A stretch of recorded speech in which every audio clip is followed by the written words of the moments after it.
ఆంధ్రప్రదేశ్ రాజకీయాల్లో ఇప్పుడు ఒకటే చర్చ.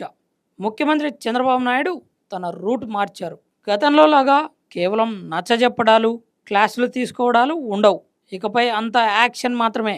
ప్రజలే దేవుళ్ళు, సమాజమే దేవాలయం అని నమ్మి ఓట్లేసిన ప్రజలకు అన్యాయం జరిగితే అది సొంత పార్టీ వారికైనా, కూటమి ఎమ్మెల్యేలైనా సరే ఉపేక్షించే ప్రసక్తే లేదని ఘంటాపథంగా చెప్పేశారు. చంద్రబాబు 4.0 అంటే అభివృద్ధి మాత్రమే కాదు, అత్యంత కఠినమైన క్రమశిక్షణ. ఇప్పుడు ఎమ్మెల్యేలందరికీ ఆయన పంపిన సంకేతం ఒక్కటే: లైన్ దాటారా మీ సీటు కథమే. కూటమి ప్రభుత్వం అధికారంలోకి వచ్చి 2 సంవత్సరాలు కాబోతుంది. అప్పుడే కొందరు ఎమ్మెల్యేల తీరుపై ప్రజల్లో అసంతృప్తి మొదలైందని ఇంటెలిజెన్స్ రిపోర్టులు చెబుతున్నాయి. ఇసుక వ్యవహారంలో కానీ, అధికారుల బదిలీల్లో కానీ, స్థానిక సెటిల్మెంట్లలో కానీ కొందరు ప్రజాప్రతినిధులు హద్దులు మీరుతున్నారని అధిష్టానానికి ఫిర్యాదులు అందాయి. గత ప్రభుత్వం చేసిన తప్పులే మళ్ళీ రిపీట్ అయితే ప్రజలు క్షమించరని బాబుకు బాగా తెలుసు. అందుకే రీసెంట్గా జరిగిన మీటింగ్లో ఆయన స్వరం మార్చారు. మీరు చేసే ప్రతి పనిని నేను గమనిస్తున్నాను, నా దగ్గర ప్రతి ఒక్కరి జాతకం ఉంది అని ముఖం మీదే చెప్పడం ఇప్పుడు రాజకీయ వర్గాల్లో ప్రకంపనలు సృష్టిస్తుంది. చంద్రబాబు దగ్గర ఎప్పుడూ డేటా సిద్ధంగా ఉంటుంది. ఆయన కేవలం ఫిర్యాదుల మీద ఆధారపడటం లేదు.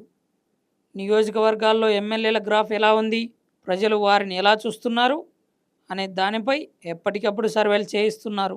నేరుగా ప్రజలకే ఫోన్ చేసి మీ ఎమ్మెల్యే పనితీరు ఎలా ఉందో చెప్పమని అడుగుతున్నారు.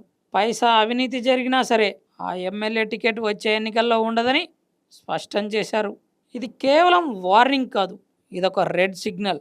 పనితీరు మార్చుకోకపోతే మంత్రి పదవులు పోవడమే కాదు, పార్టీలో గుర్తింపు కూడా పోతుందని ఆయన హెచ్చరించారు. ఈ హెచ్చరిక కేవలం టీడీపీ ఎమ్మెల్యేలకే కాదు, కూటమిలోని జనసేన మరియు బీజేపీ ఎమ్మెల్యేలకు కూడా వర్తిస్తుంది. పవన్ కళ్యాణ్ కూడా ఇప్పటికే తన పార్టీ ఎమ్మెల్యేలకు ఇదే తరహా క్లాస్ తీసుకున్నారు.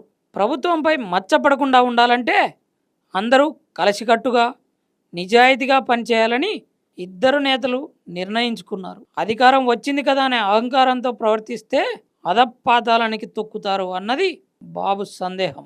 ముఖ్యంగా వివాదాస్పద వ్యాఖ్యలు చేసే వారికి, అధికారులపై ఒత్తిడి తెచ్చే వారికి ఇకపై పార్టీలో చోటు ఉండదు.